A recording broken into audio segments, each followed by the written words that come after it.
Alhamdulillah, alhamdulillahilladzi wa kafa. Shalli wa sallim wa barik ala sayyidina Muhammadin sayyidil Mustafa wa ala alihi wa sahbihi ahli sidqi wal wafa. Asyhadu an la ilaha illallah wahdahu la syarika lah wa asyhadu anna Muhammadan abduhu wa rasuluhu la nabiyya ba'dahu. Allahumma shalli wa sallim wa barik ala sayyidina Muhammadin sayyidil mursalin wa ala alihi wa sahbihi wa man tabi'ahum bi ihsanin ila yaumil amma ba'd. Fa ya ayyuhal hadirun ittaqullaha haqqa tuqatih wa la tamutunna illa wa antum muslimun. Qala Allah Ta'ala fil kitabihil karim, a'udzu billahi minasy syaithanir rajim. Bismillahirrahmanirrahim. Ya ayyuhan nas, inna khalaqnakum min dhakarin wa unsa wa ja'alnakum shu'uban wa qabaila lita'arafu.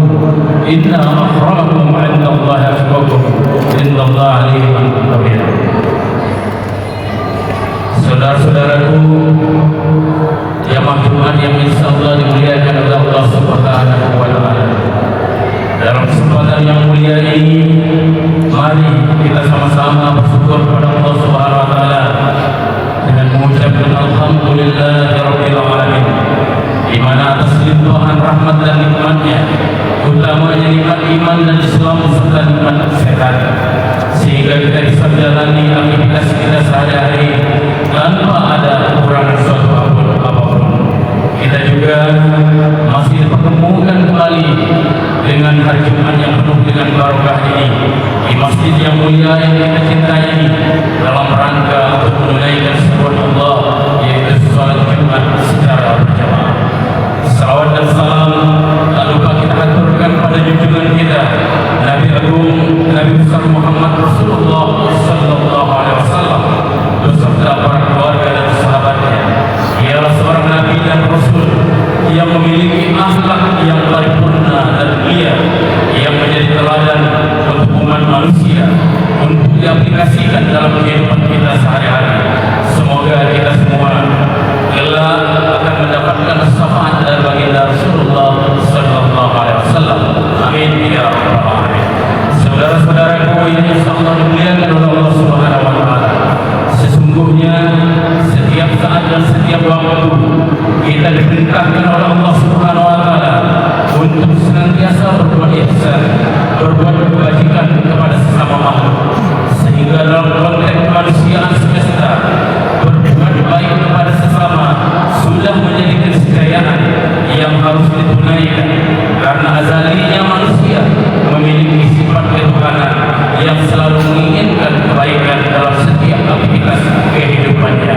Dan salah satunya sesuai dengan tema khutbah kita pada saat ini, yaitu perintah untuk menyantuni anak yatim. Saudara-saudaraku yang insyaallah dimuliakan oleh Allah Subhanahu wa taala, kata anak yatim memiliki arti sebagai anak yang ditinggal mati oleh ayahnya, dan jika yang mati ibunya maka dia akan menjadi piatu, sehingga kalau digabungkan akan menjadi yatim piatu, yaitu anak yang ditinggal mati oleh ayah dan ibunya. Dan anak yatim dan piatu ini, saudara-saudaraku, dia menjadi yatim dan piatu sebelum menginjak akil balik dan sebelum dia menikah. Allah Subhanahu wa taala berfirman, wafdalul yatama hatta idza balaghu nikah fa in anastum minhum rusdan fadfa'u ilaihim. Dan ujilah anak yatim itu sampai mereka cukup usia untuk menikah. Kemudian jika menurutmu atau menurut pendapatmu mereka sudah cerdas, sudah dewasa, maka serahkanlah hak mereka, harta mereka.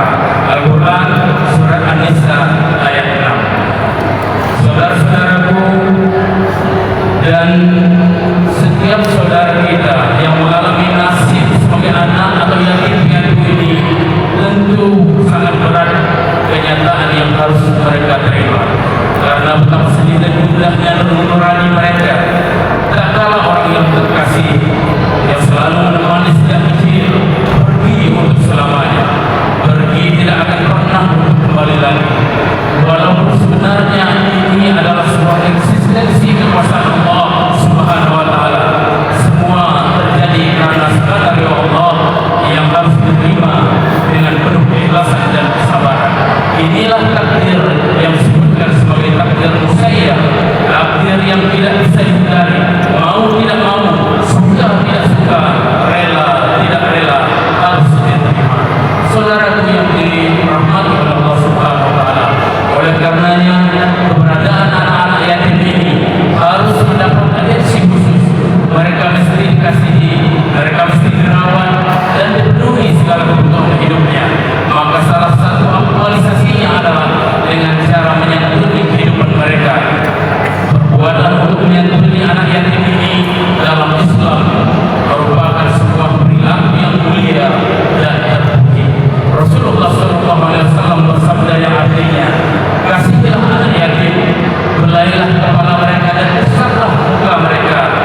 mereka